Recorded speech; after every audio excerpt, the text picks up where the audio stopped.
പ്രിയ കൂട്ടുകാരെ നമസ്കാരം. ഇന്നലെ ഈ വീഡിയോ കണ്ടപ്പോൾ വളരെയേറെ പ്രയാസം തോന്നി. കാരണം നമ്മുടെ കുമ്പള ടോൾ ഗേറ്റിലുണ്ടായ ഒരു സംഭവമാണ്. അത് ആകപ്പാടെ 20 കിലോമീറ്റർ ദൂരത്തിൽ 2 പ്രാവശ്യം ടോൾ മേടിക്കുന്നുണ്ട്. അപ്പോൾ ആ ടോളിനെതിരെ അദ്ദേഹം ചോദ്യം ചെയ്തതാണ്.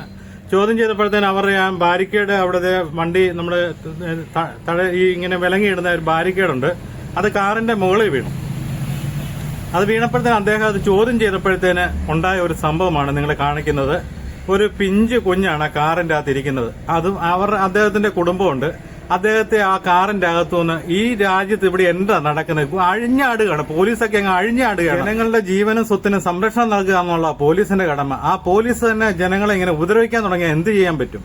ഇതന്നെ ഈ അവരെ ഒന്ന് പറഞ്ഞാൽ, അല്ലെങ്കിൽ അവർക്ക് ഇങ്ങനെ ഒരു കാര്യം കാണിച്ച് അതിനൊരു പെറ്റി അടിച്ച് വിടുകയോ അങ്ങനെയുള്ള എന്തെങ്കിലും ചെയ്യുക. ഒരു മാനുഷിക പരിഗണന പോലും കൊടുക്കാതെ ആ കുഞ്ഞു കുട്ടിയുടെയും ആ അദ്ദേഹത്തിന്റെ വൈഫിന്റെ മുന്നിൽ വെച്ച് കാറിൽ നിന്ന് എടുത്തോണ്ട് അദ്ദേഹം തന്നെ വലിയ ക്രിമിനലെ വല്ലതാണ്, അല്ല വലിയ ക്രിമിനൽ കുറ്റം ചെയ്തതാണ്.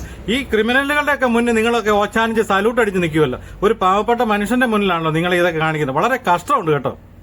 നിങ്ങൾ ഈ വീഡിയോ പൂർണ്ണമായിട്ടൊന്ന് കാണുക.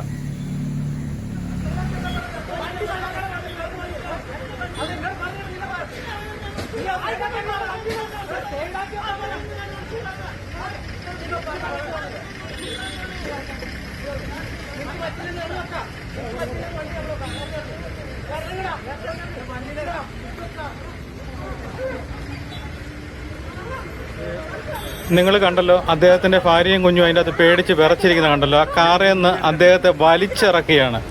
അങ്ങനെ വലിച്ചിറക്കാൻ ഇവർക്ക് എന്ത് അധികാരമുണ്ട്?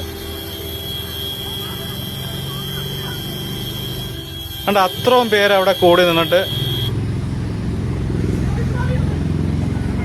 കണ്ടോ, തൂക്കി എടുത്തോണ്ട് പോകുന്ന കണ്ടോ. അദ്ദേഹത്തിന്റെ കൊച്ച് ആ കാറിന്റെ അകത്ത് കിടക്കുന്നുണ്ടോ. ആ കാറിന്റെ അകത്ത് കയറാൻ ആ പോലീസുകാരൻ എന്നാ ധൈര്യമുണ്ട് ആ കാറിന്റെ അകത്ത് കയറാൻ വേണ്ടി?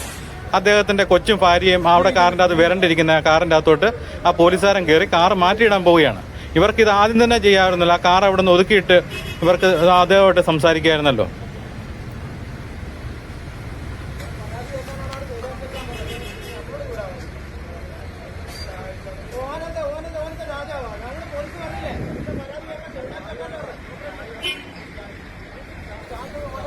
അത് കഴിഞ്ഞിട്ട് പോലീസുകാരന്റെ ചോദ്യം കേട്ടോ, അവനാരാ, രാജാവാണോ എന്ന് ചോദിച്ചാൽ കണ്ടോ. രാജാവും പ്രജയും ആരെന്നുള്ളത് നിങ്ങൾ തീരുമാനിക്കുക. കണ്ട് എടുത്തുകൊണ്ട് പോകുന്ന കണ്ടോ. അദ്ദേഹത്തിന്റെ ഭാര്യയും കുഞ്ഞും 6 മാസമായ ആ പ്രായമുള്ള കുഞ്ഞുമായിട്ട് 2 മണിക്കൂറോളം അവർ ആ വഴി നിൽക്കേണ്ട ഒരു അവസ്ഥ വന്നു. ഇവിടെ കോടതി നിയമം ഒന്നുമില്ല ഇങ്ങനെയുള്ള അട്ടായങ്ങൾ കാണിക്കുമ്പം പ്രതികരിക്കാൻ.